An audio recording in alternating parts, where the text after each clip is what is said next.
love of fellow man. It's just to give a tithe of self. That's something you can buy with wealth.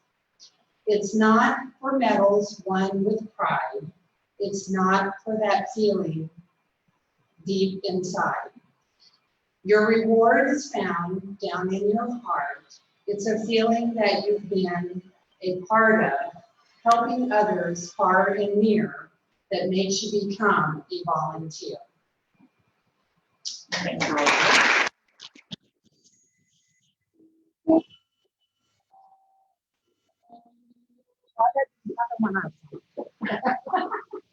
Welcome to all of you. Thank you for coming in person, and thank you for all the people who are joining us by Zoom or are watching the Facebook live stream. Kurt, if you'd like to lead us in a patriotic song. Oh, sure. We get on and just do an evaluation of our current. Sure. There we go. All right. Way out in the land of the setting sun, where the wind blows wild and free, there's a lovely spot, just the only one that gets home, sweet home to me. If you follow the old Kit Carson Trail till the desert meets the hills, oh, certainly will agree with me. It's the place of the thousand days. Home meets the valley, home meets the hills, home meets the cities of mine. Out by the trucking silver hills, out where the sun shines. Here is the land that I love the best, fairer than all I can see. Just deep in the heart of the golden west, home meets the valley to be more time. Home meets the valley.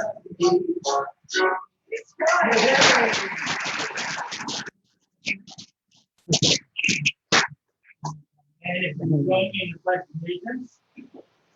Allegiance to the flag of the United States of America and to the republic for which it stands, one nation under God, indivisible, with liberty and justice for all.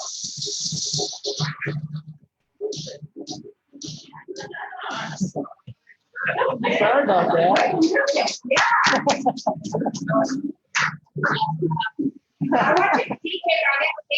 Yeah, look out. We'll get that. We'll get right on that. You may be seated. Thank you. And I did see on the Zoom we have some folks on there who are not Las Vegas Golden Knights fans. I'm sorry, but we couldn't find a video of the Philadelphia Flyers or of the Boston Bruins singing "Home Means Nevada." So, live with the Golden Knights. Thank you to everybody that helped out with today's meeting. Kathy and Val and Kim for setup and reading. Rosalie for the invitation. Rose for being sergeant at arms. And Rose, where are you? You are. If you just kind of watch on the Facebook and it. I'm trying to. I'm a little bit challenged, but I'll figure it out. Okay, thank you. Walt for the teardown, Janet for the scribe, Kirk and Snoop for the video, and our paparazzi, Tina.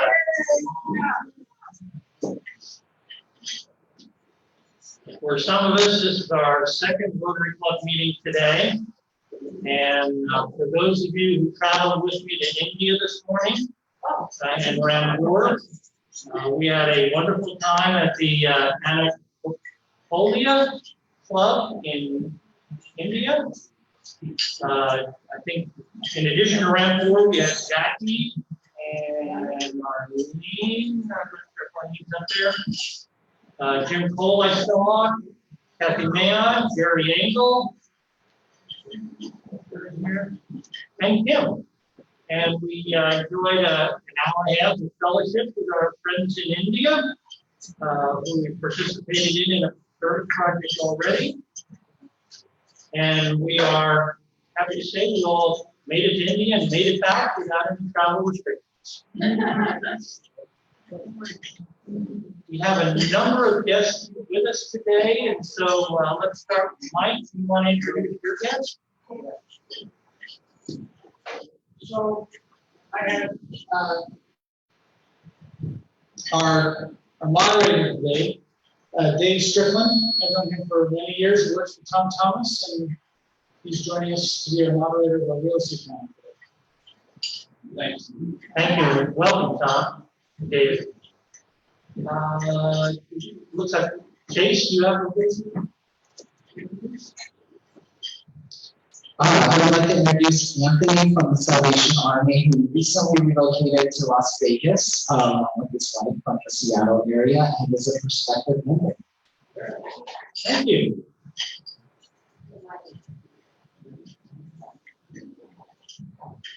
And let's see, Matt Nelson, I'm not going to tease you about being a visiting Rotarian.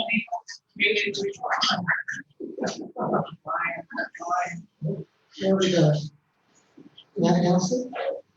Do you want to say something? Okay. Next, going to the Zoom, Jim Hunt, you'd like to tell us about the Wheelchair Foundation recent additions? Well, Mr. President, some of you may have seen on Facebook, we've put some posts up, but we've kind of gone back into the wheelchair business that we started in 2000 and was reinvigorated in 2009 and 10 with Karen Wizen. And then recently, just a couple of years ago, we gave away some more wheelchairs.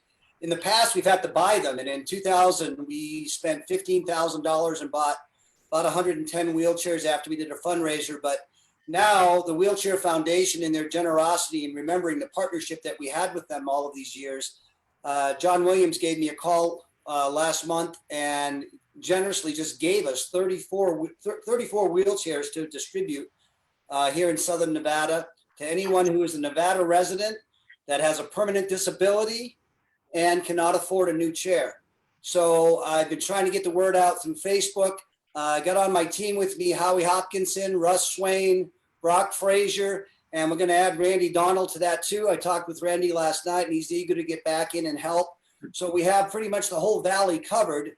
If we find out that there's somebody that's qualifies and needs a wheelchair, we can get one to them pretty quickly. On Sunday, Russ and I got one to a lady within an hour and a half after somebody reached out to me through Facebook and by people sharing the post about the information. So if you get a chance and you go to my Facebook page and scroll down to a post that I did on July 28th, where it says back in the wheelchair business, you can share that on your own page. And it says, you know, the qualifications of what's needed to be a recipient. And all it is that they live here, that they have a permanent disability, not like a fractured ankle that's going to recover soon or something like that, and that they can't afford a new chair. And we'll get them a brand new fire engine red wheelchair. And we're in the process. We've got about 15 of them delivered or so. And Howie Hopkins has been great, taking some up to some of the outlying towns up in Pioche and Caliente areas. So everything's going great. But we picked up another 62 wheelchairs. So we've got just under 100 chairs. So get the word out, and we'll be happy to get them to those in need if you can. Thank you, Past President Jim. We take the microphone over to Ted McAdam, who I heard through the grapevine is assembling a dream team. Thank you, President Richard. The Zoom friends, nice to see you. And with the inspiration of Rosalie and Tony, the detention committee has regenerated itself, and we're trying to inject some real sensitivity in our effort to keep members coming back to the meetings.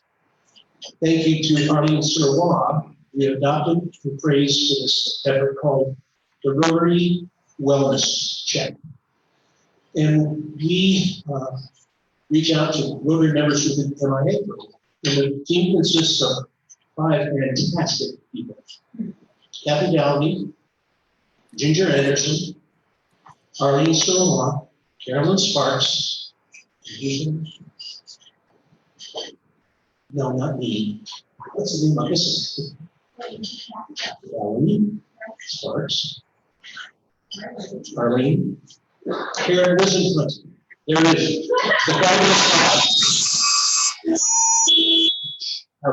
So we call and just inquire with members who have not been to meetings recently, and just to see how they're doing, ask them if there are any questions they might have, offer some assistance so that the club can provide that.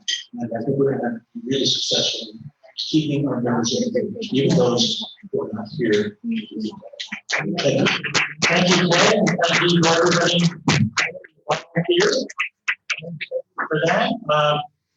Since we've got Karen queued up anyway, Karen Wisenhunt, would you like to tell us a little bit about our Global Grant Scholarships? Hi, everyone. I miss you all very much, and glad to join you today through Zoom, as many of the programs got canceled last year because of COVID, last year being the beginning of 2020, one of which was a hold on all our global grants.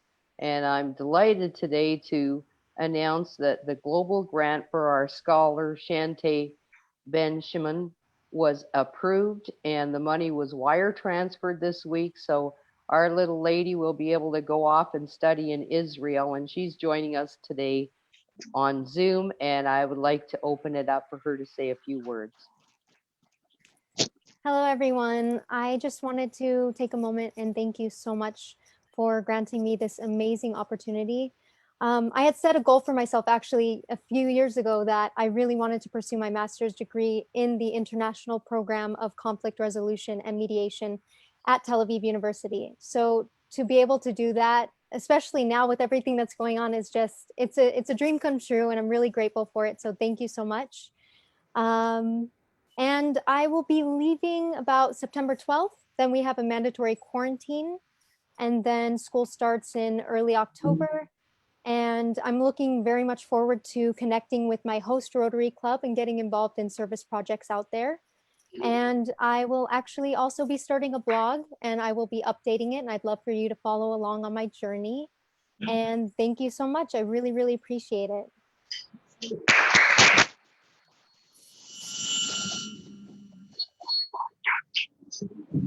You're welcome, and now that we know how we can plug you in by Zoom, we look forward to frequent updates from you as your year progresses. Next, the Dance Over Music Competition has been completed, and Judith, if you could take the microphone to Judith, I think she has some updates for us on that. You'll remember we had our competition just 2 weeks before the state lockdown. And so what happened with the regional competition that it kept getting delayed. Well, it finally occurred. So there were 8 clubs that participated, President Richard, in this regional competition. And in the regional competition, we had 3 first, second, third places and then honorable mentions. So the first place contestant was a violinist. However, it came from the Southwest Rotary Club, not ours, and her name is Grace Ride. So they all submitted their YouTube videos to the 3 judges, Paul Weller, who is the original founder of the Las Vegas Philharmonic, and happens to be a personal friend, and Mark Ronemeyer, who happens to be the associate concertmaster of the Las Vegas Philharmonic, and also a personal friend. And then pianist, associate professor at UNLV. Those were the 3 judges that looked at these 8 videos and determined who was going to win. So very, very hard decision. I was glad I was one of the judges. Second place went to a pianist. So the first place winner was playing the Barber concerto. The second place winner was a pianist, tenor, T. Western, came from Milwaukee Valley Rotary Club, and played a Chopin nocturne. Third place winner also went to a violinist from the Green Valley Rotary Club, Alyssa Sato, playing the Lalo Symphony Espanol on violin. So if anybody wants to see their videos, I'm happy to send you the links to all of them. Honorable mentions, of course, included our own Aolani Aguirre from Del Sol Academy. So just wanted to update you, there was no district competition, but we did complete our regional competition. If somebody wanted to find out about entering next year's or the upcoming competition, they would contact you. I have consented to be chair again. And I have no idea how we're going to present it yet. But if you're interested in helping out, just communicate with me. Thanks. Perfect. And I see up on the Zoom screen, Brian, our exchange student. Mike, would you like to tell us about Brian or introduce him so he can say a few words? So, in spite of all the what's going on, we still have an exchange student coming in. And peculiarly, he's the only exchange student in the whole United States right now. Wow. So, Brian is from Lima, Peru. He's been with us since January. The other one from New Zealand left already at the February. But Brian, so let's give him a warm up. Brian? Would you like to say a few words? All right. Hi, can you hear me? Yeah. Yeah, all right. Thank you so much. First of all, I want to say hi to everyone. This is my first time I'm in a meeting with Rory, and I'm very happy. So today I made a presentation for all of you. It's going to be about 5 to 10 minutes presentation about myself and the experience I have been through during my exchange. I have been already 8 months. I got here in January, and I went to the trip from California, but that was the only meeting I had with Rory, really, honestly. And I had some contact with my club that wasn't really too much, but I'm very happy that now I have the opportunity to introduce myself and say hi to everyone. So I'm gonna now show you my screen, and I'm gonna start my presentation. Thank you so much. Ooh, okay. All right, can you see? Yes. Yep. All right.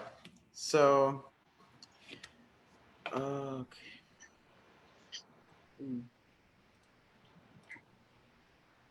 So this is where I am living right now. I am in Las Vegas, Nevada.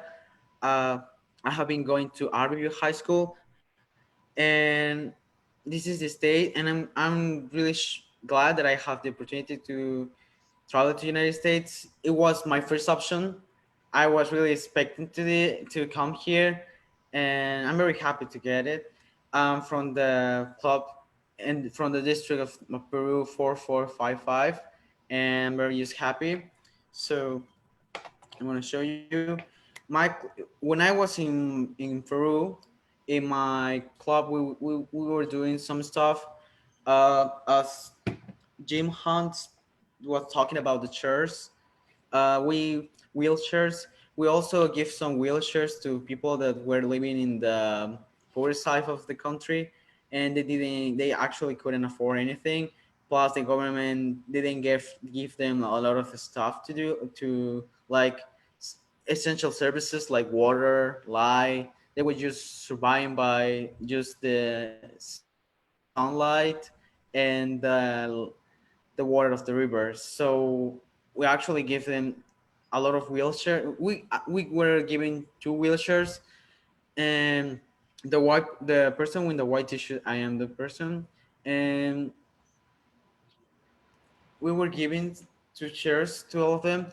We were also helping them to clean their houses because it was going to start the raining phase in the jungle. So if you can see, there is like the kids that are in the ground, and we're and the Rotary is changed, the Rotary is in the top. I mean, that difference that is about, I guess, three and a half, 3 5 feet. That's the how much the water can enter to the island, So it's pretty high, and all of them have to stay at home those times. So Rotary built this center that is for them to study, to go to school, so they don't miss classes. Because they used to, without the government built like how like schools, but they just created in the ground. But when it's the raining season, they lose the classes because all of them is in water. And so Rotary say, well, that's not really smart. So they create a new one that is like floating house, is prevent to the raining season, so they can keep studying even if there is raining. And we also build some like ways for them to walk, because they really walk in the ground, and it's not really that safe because they also snakes. So that was the stuff that we were doing over there. And now we're gonna come back, and I'm gonna show you about my experience of this exchange. This is where I was living.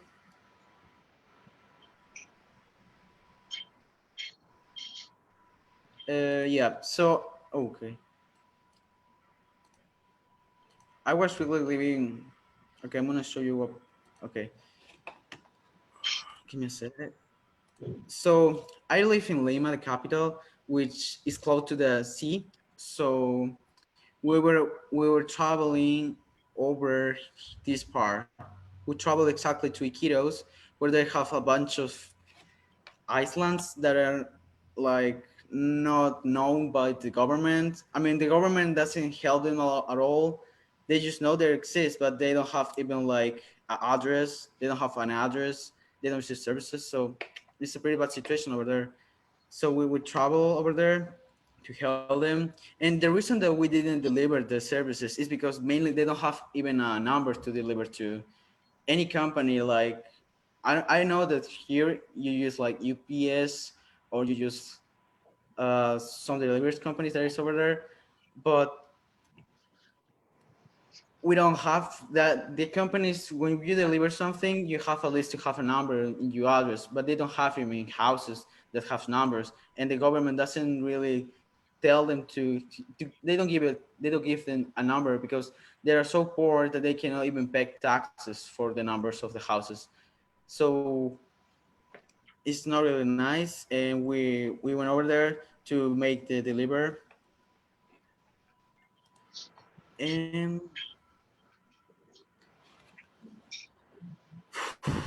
going back to Nevada, United States, Las Vegas, really nice place. I really like it. Yeah. So when I was over there, I really was mainly focused on getting high school. I was really focused on getting scores, grades, because I'm a student. So I was like into it. And the difference between Peru and America is that America focus also in the stuff that is like after classes. They focus in activities, but we don't. For example, in my high school, everyone was focused more in getting in universities, and the high school that I was in was a high school that was focused on getting in universities with high scores, and I was all the time studying. So once I come here, thanks to my host family, my second host family, I got into mountain biking, and I go to the team, the Rowlers, because Rowlers race team, and this was actually my first race. I participated on this one. Of course, I got the last place. So yeah, I want to tell you one story that is pretty funny. I was already about 2 or 3 months already of practicing mountain biking, and I was like, yeah, I'm doing good. I'm the beginners group. I was in the top of the beginners group, and I was like, yeah, I'm gonna get it. I went to the ride, and there's like one warm up ride to all the trail, so you can like experience everything, and you know what are the tricks or everything to do to pass people and go speed. And I didn't wreck, I didn't fall. Everything was fine. My chain was fine. My drop seat was fine. Everything. So I was excited. And they say, okay, we're gonna do a warm up session. We went uphill, and I say, okay, we're gonna try downhill. And I say, okay, I'm gonna like downhill. And after that, I failed 3 times in a row going downhill. Not a good experience. So anyway, after that, after failing 3 times in a row in the warm up,